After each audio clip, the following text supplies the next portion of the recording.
Okay, so you know how like when like the economy is a topic, everyone just goes straight to the stock market. Yeah. Like the only thing people want to talk about? Right, right. But what if I told you there's this whole other like massive, I mean, really huge world out there, the bond market. Hmm. And it's actually kind of whispering some of the most important secrets about like where our money's going, what's going on with the whole economy. You might be surprised. Yeah, no, absolutely. The stock market, it definitely gets the headlines and like grabs everyone's attention. For sure. It's the bond market. Sometimes you hear it called the debt market or the fixed income market. Right, yeah. That's really like the foundation, the bedrock of the whole financial system. Interesting. This is where like governments come and big corporations, all sorts of organizations, they come here to get the money they need to run things to grow. Huh. It's actually pretty simple. When you buy a bond, you're basically lending your money to them. And we're talking big money here, right? Oh yeah, massive scale. Like how big are we talking? Globally. I mean, think about this. Over $130 trillion in 2024. Wow. That's from SIPMA. And just here in the U.S., the market for treasury bonds, that's just the government's debt, hit $27 trillion in April 2025. Seriously. Yeah, the U.S. Treasury Department released those numbers. So that kind of size, I mean, that tells you something, right? That's not something to just ignore. Definitely not. Yeah. Even like small changes in how the bond market's feeling. Yeah. It can have these huge ripple effects across the whole financial system. Wow. So this is important stuff. We need to understand this. Absolutely. It's crucial. Okay. So for a lot of people, though, Mhm. this is where it gets a little intimidating, right? We're Yeah. talking trillions of dollars, and it can feel very technical, very jargony. Right. You seem very out of reach. Yeah, exactly. But in this deep dive, we really want to change that for you. We want to like break it all down, Correct. answer those big questions. Like, is the bond market really the key to understanding our economy? Right. What are people getting wrong about it?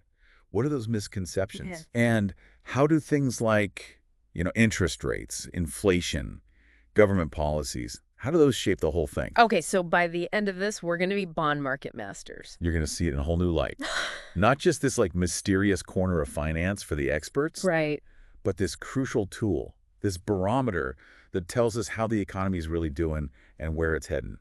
I'm into it. Let's bust some myths. Let's do it. Yeah. One of the biggest ones out there is that the bond market is this exclusive club, Oh, yeah. I've heard that one. only for like financial wizards and super rich investors. Right. Right. Now, it's true that there are some big players in there, like these massive pension funds, they manage retirement savings, Mm-hmm. and hedge funds making these huge bets. Yeah. They do hold a big chunk of the market, Yeah. something like 70% of all U.S. Treasury securities. Wow. That's from the Federal Reserve. Yeah. But that doesn't mean that regular people like you can't get involved. Okay. That's good to know. There are actually a lot of ways to do it, even if you don't have a ton of money. Really? Like what? You can invest in bond mutual funds. Okay. They pool money from a bunch of investors or exchange-traded funds. ETFs, they track bond indexes. ETF's got it. And you can even buy treasury bonds directly through the government's website, treasurydirect.gov. So it's actually pretty easy to get in the game. Surprisingly accessible. Yeah. Okay. So for example, like what's an example of how someone could just jump in? Sure. So in April 2025, a 10-year treasury note was yielding around 4.2%. Okay. And you could often buy in for as little as $100. Wow. That's not bad. So for someone like you looking to add a little something to their portfolio, something kind of low risk, just diversify a bit, it's a real option. So the whole idea that it's just for the financial elite, Total myth. myth busted. All right. Here's another one I hear a lot. There. That bond prices and yields, they just kind of move randomly. Nothing to do with what's actually happening in the economy. Mm. But that doesn't feel right to me. You're right to question that. The bond market is incredibly tuned into the economy. It is. Like a mirror almost reflecting these bigger economic trends. Okay. So it is connected to the economy. Very much so. Uh. And one of the first things you got to get is this. It's all about the relationship between bond prices and yields. Okay. They move in opposite directions. When prices go up, yields go down. When prices fall, yields rise. Okay, so explain that to me. Like, why does that happen? So it comes down to these fixed interest payments that bonds offer over their lifetime. Okay. They're called coupon payments. Right. Let's say you buy a bond and it promises you a 5% annual yield. 5%. Okay. Now, if new bonds come out offering a higher yield, say 6%, Okay.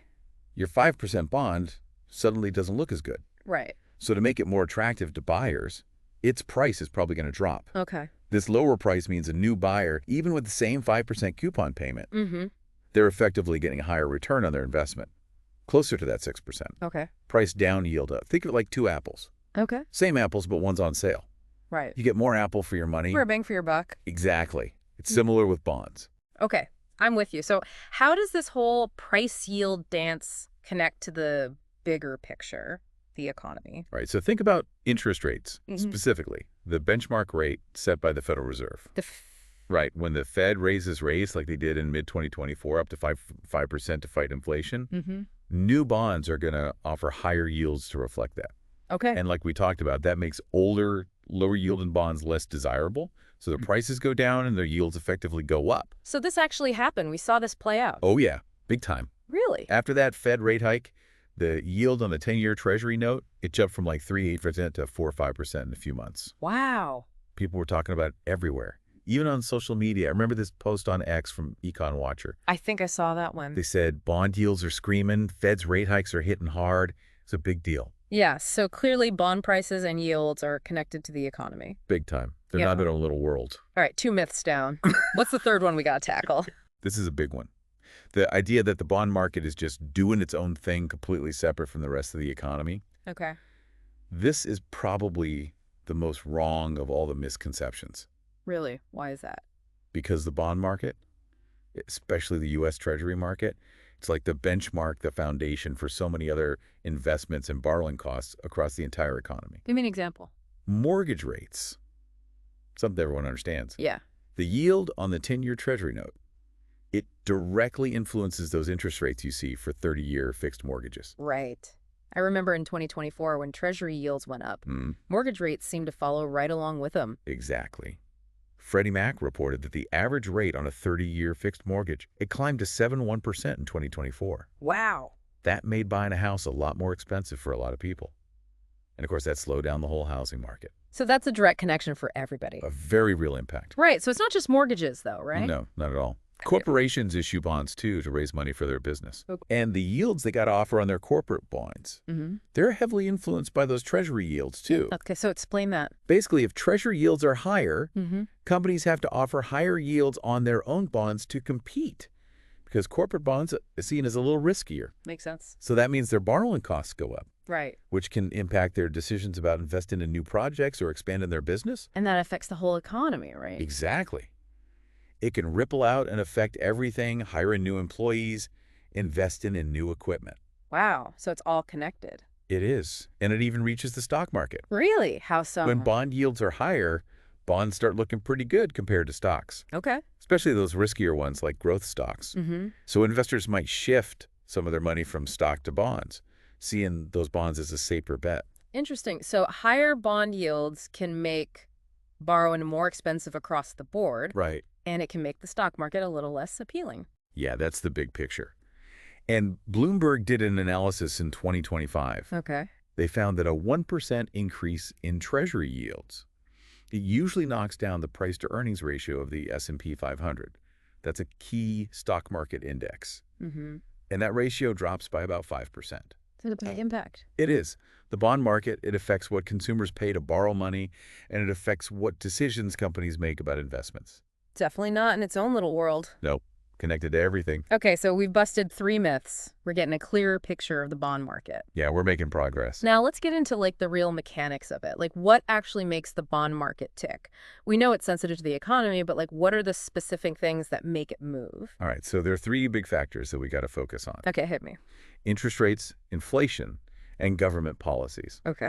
And we've kind of touched on this already, but these things are all connected in different ways. They are. So let's start with interest rates. Okay. Their impact is pretty direct and usually inverse when we're talking about bond prices. So just to make sure I've got this straight. Yeah. When interest rates in the economy go up, the price of existing bonds tends to go down, Right. and their yields effectively go up. Exactly. Because remember those new bonds coming out with those higher interest rates? Yeah. They look a lot more attractive to investors. Right? So if you're holding a bond with a lower fixed interest rate, Okay. like a 10-year Treasury note paying 3% a year, Mm-hmm. and suddenly there are new 10-year Treasuries at 4%, Okay. your bond's not as appealing. Right. So to sell it, you'd probably have to offer it at a discount Makes sense. to make the overall return competitive with those new higher yielding bonds. Got it. And we saw this happen, right? Yeah, With the Fed's rate hikes in 2024. big time. The Fed raised rates a bunch throughout the year. Yeah. And the price of that benchmark 10-year Treasury note, Mm-hmm. it dropped by like 8% in just 6 months. Seriously. Yeah, U.S. Treasury data showed that. So that's a real-world example of how sensitive bond prices are to change in interest rates. Right. Okay, so interest rates, big impact. What about inflation? How does that play into all this? Inflation is another huge piece of the puzzle. Okay. When prices for everything start going up across the board, Inflation, right? right, it basically eats away at the value of the money you'll get back from your bonds in the future. Okay. So to make up for that, investors usually want higher yields on bonds when inflation is high. So they want to be compensated for that risk. Exactly. Yeah. They're saying, hey, if the money I get back later is going to be worth less because of inflation, I need a higher interest rate now. Makes sense. So higher inflation generally means investors want higher yields. That's the pattern. And we saw this back in 2022, right? Oh, yeah, 2022 was a big inflation year. It was. The U.S. had a huge surge in inflation, hit a peak of 9.1%. Wow. That was the highest in like 40 years. Yeah, that was rough. And what happened to bond yields? They went up. Way up. The Yeah. yield on the 10-year Treasury note went from like 1.5% at the start of the year to almost 4% by the end. Investors were definitely demanding a higher return to deal with that crazy inflation. So they were protecting themselves. Exactly. And this is where those inflation-protected securities come in. They're called TIPS. TPS, right? Yeah, they're special bonds that adjust their value based on inflation. So you're guaranteed to at least keep up with inflation. Right. It helps protect your purchasing power. Makes sense. And there's data to back this up, right? Oh, yeah. The IMF International Monetary Fund. Right. They did a report in 2025. Okay. They said that on average, a 1% increase in expected inflation Mm-hmm. usually pushes 10-year Treasury yields up by about 7%. So it's a pretty clear connection. A very strong link between inflation expectations and bond yields. Okay, so we've covered interest rates and inflation. Mhm. Now let's talk about the big one, government policies. Right, because the government has a big role to play here. It does. We need to look at both monetary policy, which is mostly the Fed's domain, Okay. and fiscal policy, which is all about government spending and taxes. Yeah. Which then affects how much the government needs to borrow. Got it. So let's start with monetary policy. And I know we got to talk about quantitative easing. QE, that's the one. We heard that term so much, especially after 2008 and then again during the pandemic. Right. Can you remind us what it is? Like in simple terms, how does it work and how does it affect the bond market? Okay, so QE, it's basically the central bank, the Fed in our case. Yeah. They go into the market and they start buying up assets. Mostly government bonds and mortgage-backed securities. Okay. They buy these from financial institutions, Mm-hmm. and the goal is to pump more money into the financial system, more liquidity, and to push down those long-term interest rates. So they're trying to make it easier to borrow money. Exactly. Hmm. During the pandemic, the Fed did a huge QE program. Yeah, I remember that. They bought like $4 to $5 trillion worth of assets between 2020 and 2022. Wow. That's from their own data. And what did that do to bond yields? Well, all that buying it increased demand for those assets, right? Mm-hmm. So their prices went up. And when prices go up, Yields go down. right. So what happened to the yields? The yield on the 10-year Treasury note, it hit a record low, 0.5% in August 2020. Wow, that's crazy low. Yeah, the idea was to make borrowing super cheap for businesses and consumers. To try to get the economy moving again. Exactly. Encourage people to spend and invest and hopefully boost economic activity. So QE was like artificial demand for bonds to push those yields down. That's a good way to put it. So what happened when the Fed stopped doing that, when they started tightening things up, Well, when they started tapering off QE, gradually reducing it? right, and then they started raising interest rates in 2022 to fight that rise in inflation, Mm-hmm. we saw the opposite happen. Okay. More selling pressure, less buying, and the expectation of higher interest rates in the future. Yeah. Bond yields went up, but bond prices went down. So the Fed has a lot of power to move the bond market. A lot of influence for sure. So that's monetary policy. Now, what about the government's actual spending, fiscal policy? Right, because that's the other side of the coin. The governments need to borrow money by issuing treasury bonds. That has a big impact too. Oh, When the government spends more than it takes in from taxes, a budget deficit. right, they got to make up the difference somehow. And they do that by... Selling more treasury bonds to the public. Okay, so how big have these deficits been? Pretty big. In 2024, the U.S. federal budget deficit was $808 trillion. Wow. That's from the Congressional Budget Office. So to cover that, they had to... Issue a ton of new bonds into the market. Okay, so what happens when there's suddenly a whole bunch more bonds available? Well, if the demand for those bonds doesn't keep up with that increased supply, Hmm. bond prices can go down.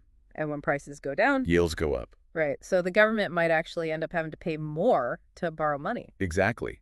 Investors might start worrying about the government's debt, Okay. and they might demand a higher return to compensate for that risk. So a big deficit can lead to higher borrowing costs for the government. It can, Yeah. and that has consequences for the whole economy. Right, because that money has to come from somewhere. Exactly.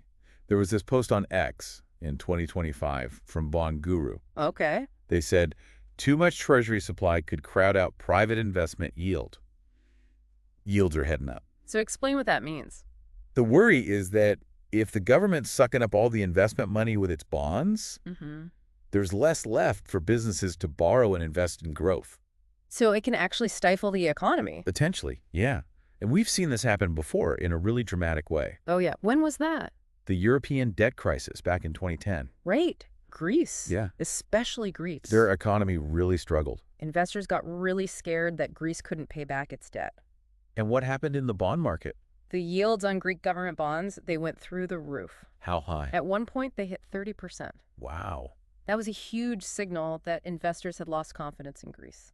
So it was a big warning sign. A major red flag. Okay, so the bond market, it's this complex dance between interest rates set by the Fed, Right. inflation expectations, And the governments need to borrow money.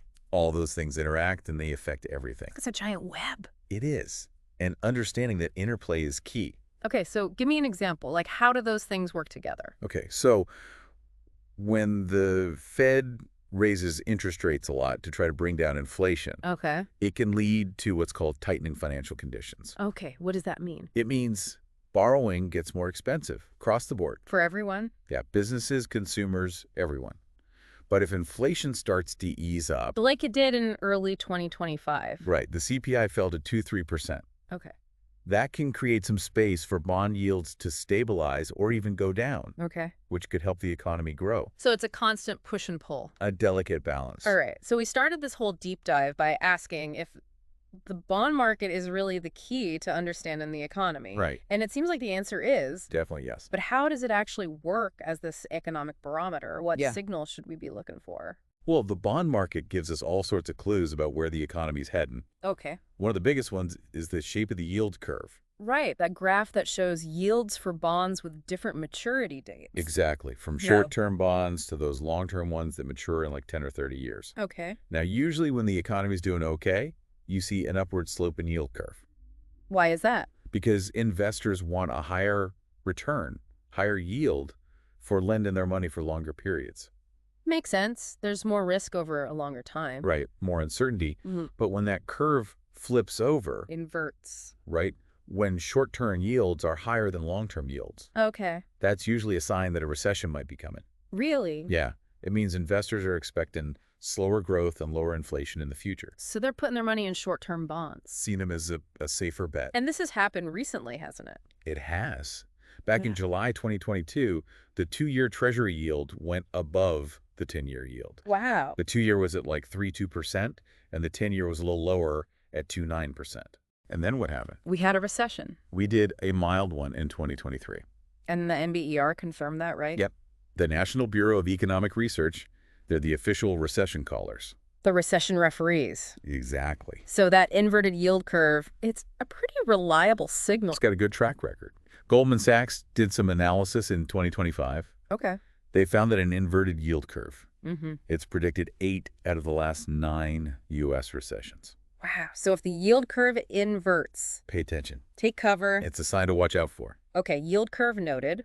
What other signals can the bond market give us? It can also tell us what the market thinks about future inflation Okay. through something called the break-even inflation rate. Right. We talked about that with TPS. Yeah, it's basically the difference between the yield on a regular treasury bond Mm-hmm. and the yield on a TPS with the same maturity date. Okay. So it tells us what the market as a whole expects inflation to be over that time Yeah. period. So it's like the collective wisdom of the market. Yeah, kind of like a crowdsourced prediction. Okay, so give me an example. In April 2025, the 10-year break-even inflation rate was around 2.4%. Okay. That's from the Federal Reserve Bank of St. Louis. Okay. So the market was basically saying They expect inflation to average about 4% per year over the next 10 years.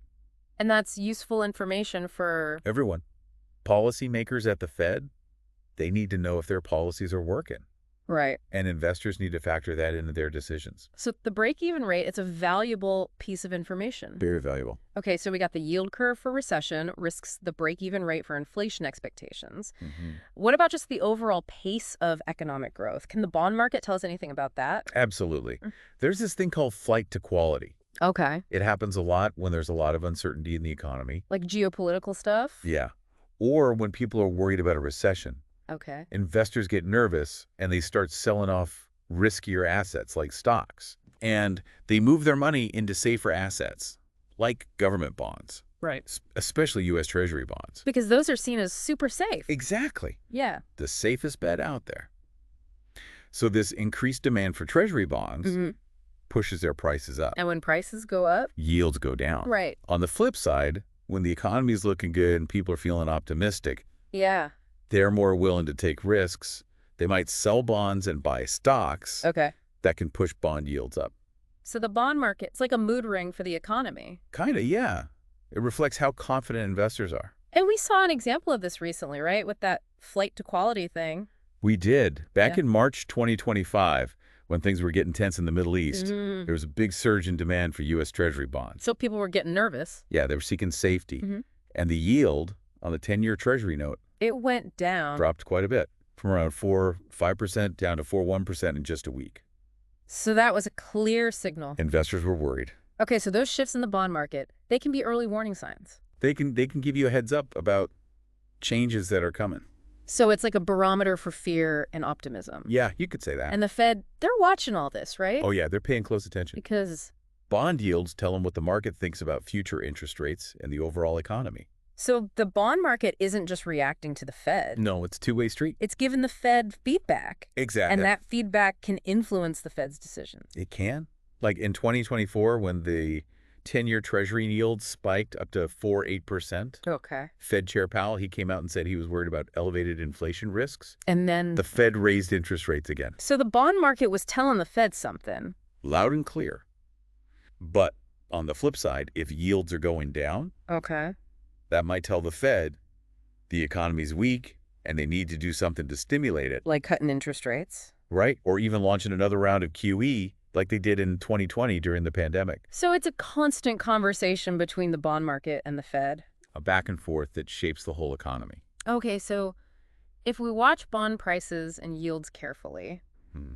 we can get a sense of what the market's expecting in terms of interest rates, inflation, and economic growth. It's like a peek into the future. A crystal ball. Maybe not a perfect one, but it can give you some valuable insight. And these insights, they can come before we see changes in other economic indicators. Right. Those lagging indicators like GDP growth or employment numbers, So the bond market can give us a heads up. a little preview of what might be coming. Okay, so we've established that the bond market is this crucial economic barometer.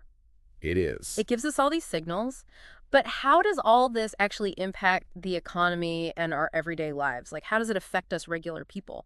Well, it has a pretty broad impact. It affects a lot of different parts of the economy. Okay, like what? Let's start with borrowing costs. For individuals and for businesses. Okay. We talked about this before, but the yield on the 10-year Treasury note, Mm-hmm. it's the benchmark for so many interest rates. Like mortgages. Exactly. When that 10-year yield went up in 2024, Yeah. we saw the average interest rate on a 30-year fixed-rate mortgage jump to 7.1%. Which made it a lot harder to buy a house. Definitely made things less affordable. Yeah. And it slowed down the whole housing market. Right. A report from the National Association of Realtors in 2025, Okay. they said that even a small 1% increase in mortgage rates Mm-hmm. can cause home sales to drop by around 5%. Wow, so that's a real impact. A big one. And it's not just mortgages. It affects car loans, student loans, Okay. even the interest rates that companies have to pay when they issue bonds. So basically, higher bond yields mean more expensive borrowing for everyone. That's the general rule. Mhm. And that affects how much people spend and how fast the economy grows. Explain that. Well, when borrowing gets more expensive for businesses, Yeah. they might think twice about investing in new equipment or expanding their operations. Right, okay. They might even be less likely to hire new people. Right. And we saw this happen in 2024. Business investment growth in the U.S. slowed down to 1.8%. That was down from 3.5% the year before. So those higher borrowing costs, they probably played a role in that. They could have. Yeah. And that slower investment, it can ripple through the whole economy and slow things down. Right, so it's a chain reaction. But on the flip side, when bond yields go down and borrowing gets cheaper, Okay. that can boost investment and get the economy growing faster. Like in early 2025 when the economy grew at 2.7%. Exactly. Lower borrowing costs can help fuel that growth, Okay, so the bond market affects how much it costs to borrow money. which then impacts how much businesses invest and how much consumers spend. Right, and that affects the whole economy. Exactly. Yeah, It's all yeah. connected.